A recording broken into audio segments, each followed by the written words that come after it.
Hello friends, அவிச்ச முட்டை கரண்டி ஆம்லேட் இன்ஸ்டாவில் கொஞ்ச நாளுக்கு முன்னாடி ட்ரெண்டிங்கில் போயிட்டு இருந்துச்சு. நம்ம எப்போவும் ட்ரெண்டிங்கில் இருக்கும்போது அந்த விஷயத்தை செய்ய மாட்டோம், ட்ரெண்டிங் முடிஞ்சதுக்கப்புறம் தான் செய்வோம். ஸோ அதே மாதிரி தான் இன்றைக்கி கரண்டி ஆம்லேட் செய்ய போகிறோம். நான் அதுக்கு முன்னாடி ஸ்டவ்வை ஸ்டைலில் ஆன் பண்ணலான்னு பார்த்தா நமக்கு வரல. நார்மலாகவே ஆன் பண்ணி போடுறதுக்கு தாளிப்பு கரண்டியில் லைட்டாக எண்ணெய் தடவிட்டு அடுப்பில் வச்சு கரண்டி சூடானதுக்கப்புறமா அவிச்ச முட்டையை உள்ளே வச்சு பச்சை முட்டையை அதுக்கு மேலே உடச்சி ஊற்றி ஒரு சுற்றி விட்டுக்குவாங்க.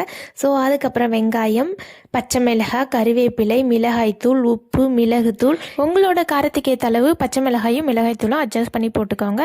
ஸோ எல்லாம் போட்டுட்டு சுற்றியும் எண்ணெய் விட்டு அப்படியே ஒரு கொஞ்சம் நேரம் வேக விடுங்க. ஸோ வெந்துருச்சுன்னா அதுக்கப்புறம் திருப்பி போடுங்க. ஈஸியாக திரும்புது. ஆர்வ கோளாறில் வேகத்துக்கு முன்னாடி திருப்பினா பிச்சுக்கிட்டு தான் போகும். ஏன்னா நானும் அதை ட்ரை பண்ணி பார்க்கலான்னு பார்த்தேன், திருப்ப முடியல. ஸோ வெந்ததுக்கப்புறம் திருப்புங்க, ஈஸியாக திருப்பிடலாம்.